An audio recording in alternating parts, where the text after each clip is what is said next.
सभी संघर्षशील साथियों को मेरा नमस्कार। साथियों, कई लोगों के फ़ोन आ रहे थे कि भैया 4 तारीख के बाद में क्या हुआ, आप थोड़ा लाइव आके बताएं। तो चूँकि 4 तारीख को पूरे दिन हम लोग धरने में व्यस्त रहे और शाम को इतना थक गए थे कि उस दिन आने की हम लोगों की जो थी हिम्मत नहीं हुई, इतना थकान हो गई थी। और उसके बाद कल का जो दिन रहा उसमें आगे की पूरी प्लानिंग पे हम लोगों की आपस में चर्चा रही। पूरे दिन हम लोग अपनी आगे की तैयारियों में लगे हुए थे, तो इसलिए कल भी किसी कारणवश हम नहीं आ पाए। और बाकी आज से हम लोग अपने कार्य के लिए प्रतिबद्ध हो गए हैं। शाम को आपने अगर अमरेंद्र भाई की लाइव सुनी होगी तो उसमें कई चीज़ें आपको स्पष्ट भी हो गई होंगी, और बाकी कुछ रणनीति जो है वो हम लोग शेयर नहीं करेंगे लाइव में। आप लोग परेशान ना हो, लेकिन एक दूसरे के माध्यम से जानकारी मिल जाएगी। उस चीज़ को हम लोग लाइव में नहीं बोल सकते हैं। इसके साथ में अब आज मैं इस अपने सेशन में सिर्फ ये बताने के लिए आया हूँ कि देखिए 4 तारीख को जो प्रोग्राम था, धरना था, उसका क्या रिजल्ट रहा और उसके बाद क्या रणनीति बनी, दोनों टीमों में क्या सहमति बनी है, इन सारी चीज़ों पे आज हम अपनी बात रखेंगे। साथियों, उस दिन सुबह सुबह उनकी टीम के कई प्लान थे और उन लोगों ने अपने वो प्लान के साथ उन्हें आगे बढ़ना चाहा, लेकिन संख्या काफ़ी कम होने की वजह से वो लोग अपने जो प्लान उन्होंने क्रिएट किए थे, तैयार किए थे, उन पर वो लोग नहीं चल पाए। और उनका जो फिर बाद में एक अंतिम प्लान रह गया था वो ये था कि SCRT का घेराव करेंगे। चूँकि आप लोगों को हम लोगों ने पहले जानकारी नहीं दी, क्योंकि हम लोग चाहते थे कि बहुत सी चीज़ें भी लीक ना हों, तो इसलिए जो है हम लोगों ने नहीं बताया था। जब ये आपको ध्यान होगा कि डेट नहीं लग पाने के कारण, और उधर जब डेट हम लोगों को सितंबर में मिली जाके थी, तो उसी बीच हमारी टीम ने जो है माननीय स्वतंत्र देव सिंह जी से मुलाकात करके DG सर से मिलना चाहा था, लेकिन DG सर से मुलाकात नहीं हो पाई, वो किसी मीटिंग में व्यस्त थे। और उसके बावजूद दोबारा फिर प्रयास किया गया, लेकिन फिर भी DG सर से मुलाकात नहीं हो पाई थी। तो हम लोग अपनी वहाँ पे मतलब कि एक नाम और नंबर दे आए थे कि जब भी DG सर आए तो उनको ये बता देना कि 6864 सूची के बच्चे आपसे मिलना चाह रहे हैं, और 2-3 बार आ चुके हैं, लेकिन मीटिंग में कभी कहीं बिजी होने के कारण आपसे बात नहीं हो पा रही। तो उनके जो कर्मचारी थे, उन्होंने जब DG सर आए तो उन्होंने उनको नंबर दिया, बताया कि सर ये बच्चे कई बार आपसे मिलने आ चुके, लेकिन आपसे मुलाकात नहीं हो पाई, कभी आप मीटिंग में होते थे, कभी कहीं व्यस्त होते थे। तो DG सर ने कहा ठीक है, इनको बुला लीजिए। तो 2 तारीख को हम लोगों को बुला लिया गया था, 2 अगस्त को। तो उसमें विजय भाई और अमरिंदर भाई गए थे, मैं भी गया था, लेकिन मैं अंदर नहीं गया था।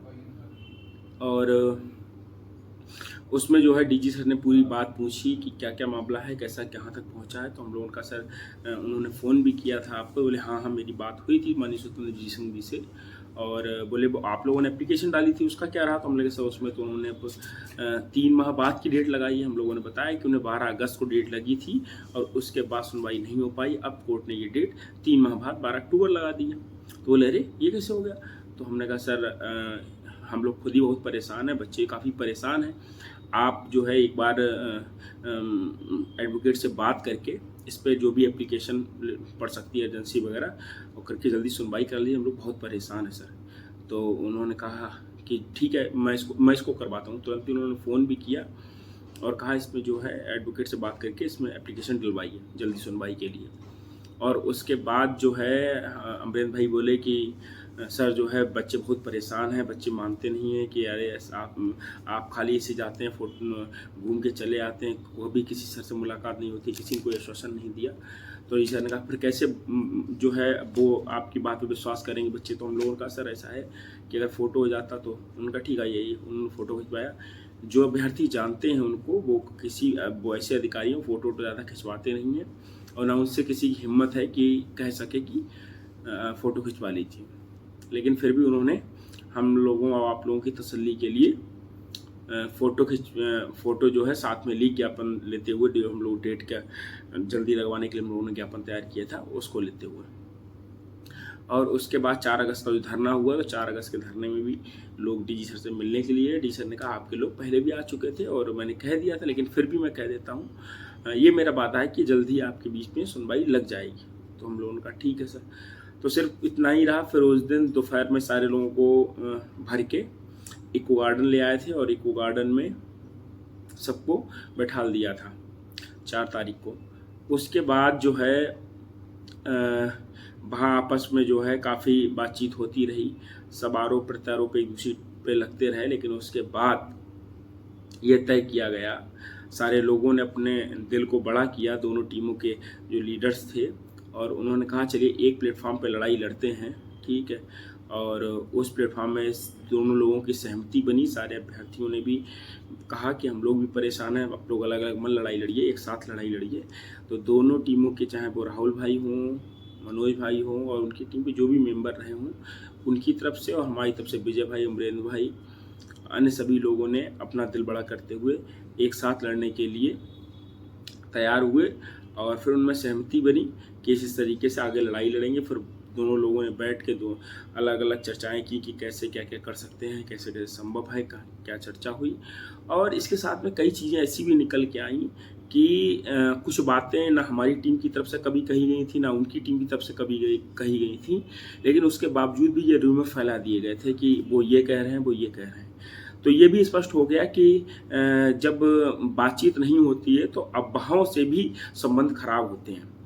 तो ये तय हो गया कि अब कोई भी अगर बात होगी तो दोनों टीमें आपस में, दोनों टीमें क्या अब तो एक ही टीम हो गई है कि आपस में अगर कहीं भी कोई अफवाह फैलती है, उन तक पहुंचती है या सोशल मीडिया पे आती है, तो उसमें पहले कोई स्टेटमेंट देने की जगह कुछ बात कर ली जाए कि हाँ ये बात कही तो क्यों कही और किसने कही या फिर नहीं कही, क्या स्थिति है। तो फिर ये सारी चीज़ें तय हो गई और फिर आगे के प्लान पे भी हम लोगों ने चर्चाएं की और शाम को बड़ा अच्छा सा मैच हुआ, दोनों टीमों ने मिलके खेला।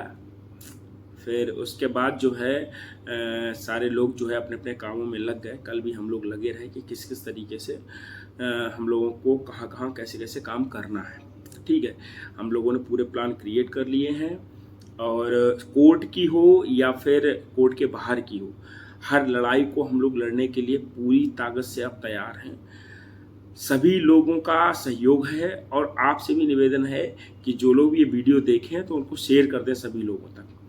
अब जो भी आपको डायरेक्शन दिए जाएं, ठीक है, आप सभी से निवेदन है उसमें अपनी लाभ हानि ना देखें, ठीक है, उस डायरेक्शन को फॉलो करें। आप लोग विश्वास करेंगे तभी चीज़ें आगे बढ़ पाएंगी, ठीक है। अगर आप विश्वास नहीं करेंगे तो चीज़ें आगे बढ़ना मुश्किल हो जाएगा।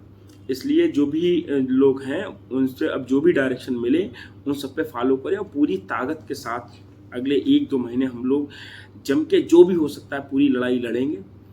और हमको उम्मीद है कि अगर सही समय पे सही बार किया गया और पूरी मजबूती के साथ हम लोग लड़ाई लड़े तो जीत 100% मिलेगी।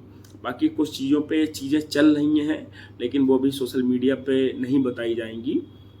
अगर सफलता मिलती है तो उनके रिजल्ट आपको खुद दिखने स्टार्ट हो जाएंगे। लेकिन वही चीज़ें होती हैं, अगर पहले से हमने अनुभव किया है इस मामले में कि अगर चीज़ें पहले से बता दी जाए तो वो ना के बराबर पर होती नहीं है, क्योंकि विरोधी लोग जो हैं फिर उस पर डट जाते हैं, इसीलिए भी बताई नहीं जा रही हैं। ऐसा नहीं है कि महीने 2 महीने 3 महीने लग जाएंगे, कभी भी कुछ भी हो सकता है, ठीक है। सारे प्रयास, सारी चीज़ें चल रही हैं और बहुत तीव्र गति से चल रही हैं, आप ये मानिए, ठीक है।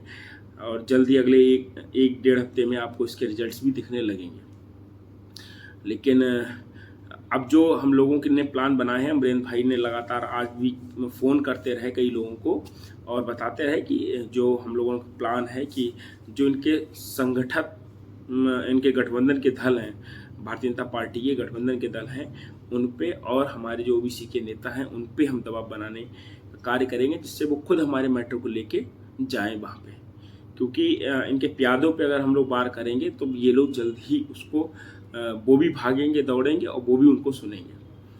तो जो है इस समय तो फिलहाल सारे लोग खुश हैं क्योंकि सारे लोग इकट्ठे हो गए और सारे लोग अपने प्रयास में लगे हैं। कल मनोज भाई की भी कई अहम मुलाकातें हुई हैं और वहाँ पे उन्होंने बात रखी है, कई अधिकारियों से मुलाकात। उन्होंने कहा देखिए आपकी नियुक्ति को कोई नहीं रोक पाएगा, बस जो समय लग रहा है, लेकिन हाँ हम लोग उस प्रयास में लगे हुए हैं और जैसे ही कोई मौका मिलता है हम तुरंत ही उसका निपटारा करा देंगे। और इसके साथ में जो है एक अहम मुलाकात और रही, उसमें उन्होंने कहा माननीय गृह मंत्री से हम आपकी मुलाकात कराएंगे और आपकी बात पूरी पहुंचा भी दी जाएगी। तो ये वो रहा। उसके साथ में कल माननीय शिक्षा मंत्री जी से हमारी अलीगढ़ की टीम के मुलाकात की। उसमें दीपक जी थे और मंजू दी थी और भी कई लोग थे। तो उन लोगों ने मुलाकात की, संदीप सिंह से भी बात रखी। तो मंजू दीदी से मुलाकात हुई, उन्होंने बताया कि माननीय मंत्री जी पूरी तरीके से सहमत हैं कि हम लोगों का काम जल्द से जल्द हो, ठीक है, लेकिन पता नहीं क्यों फिर भी नहीं हो पा रहा है। और हमने मंत्री से फिर कहा तो उन मंत्री जी ने कहा कि बड़ा दुख है हमें कि हम सब कुछ चीज़ें होते हुए भी चीज़ें आपके नहीं बढ़ पा रही हैं, लेकिन हमारा पूरा प्रयास है, ठीक है, कहाँ से कौन सी गड़बड़ी हो रही है उस पर हम नज़र बनाए हुए हैं। और उन्होंने कहा सर कोर्ट की डेट जो इतनी लंबी पड़ गई, तो उन्होंने कहा ठीक है हम उस पर भी बात करके हम जल्द ही कुछ करेंगे, ठीक है, आप लोग परेशान ना हो और दिक्कतें हैं ये बात हम समझ रहे हैं, ठीक है। तो मंत्री जी भी मतलब कि उनकी बातों को सुन के सारे बैठते हुए लगा कि ऐसा नहीं है कि वो करना नहीं चाह रहे हैं, लेकिन वही बात है ना, कभी कभी सब कुछ चीज़ें हमारे हाथ में होते हुए भी नहीं हो पाती हैं। तो बहन कहीं कोई समस्या है तो उस समस्या का भी समाधान किया जाएगा और हो भी रहा है। इस महीने में आपको काफ़ी चीज़ें दिखेंगी, तब आपको पता चलेगा कि क्या क्या हो रहा है। और ये रही बातें। और इसके साथ में जो है आज हम लोग भी मॉर्निंग में एक दो मुलाकातों के लिए निकले थे। वो मुलाकातें हुई हैं। उन्होंने कहा है कि जल्द ही एक हम पूरे मीटिंग करेंगे अपने अपने चलिए ठीक है, इस विषय पर हम ज़्यादा नहीं बोलना चाहेंगे। तो चीज़ें हैं, चल रही हैं, बस आप लोग जो है पूरी तरह से साथ दीजिएगा। और जो आजमगढ़, मऊ, बलिया, बनारस, गाजीपुर, इन 5 जिलों को जो जिम्मेदारी दी गई है, न्यू यादव से जी से पूछ लीजिएगा। अमरेंद्र भाई भी लगातार फ़ोन कर रहे हैं, हम भी फ़ोन करेंगे। तो वो लोग जब भी उनसे कहा जाए तो जो हम लोगों का अगला कार्यक्रम है उसके लिए तैयार रहें। बस यही सारी बातचीतें थी। बाकी बीच बीच में जब भी कोई मौका मिलेगा तो हम आपको अपडेट देते रहेंगे। और हाँ, कुछ साथी जो धरने में आए थे, तो एक दो लोगों की कॉल से हमें सूचना प्राप्त हुई है कि कभी किसी का जो है पर्स चोरी हो गया है, किसी का बैग चोरी हो गया है। तो उसमें मैं कहना चाहूँगा कि देखिए ऐसा है कि जब भी आइएगा तो सुरक्षित होकर आइएगा और अपने सामान का ध्यान रखिएगा कि कहीं भी कोई चीज़ चोरी ना हो जाए। अब उस पर हम लोग कुछ कर नहीं सकते हैं, लेकिन हाँ, आगे से आप इन सब चीज़ों का ध्यान रखें और जो हम लोगों को सहयोग बनेगा वो हम आप लोगों के लिए भेज देंगे। मैं उनसे बात कर लूँगा और जो भी लगेगा ठीक है, अगर स्थिति ठीक नहीं है तो फिर जो भी हम लोगों से मदद हो सकती है हम लोग करेंगे, ठीक है। धन्यवाद, मिलते हैं नेक्स्ट वीडियो।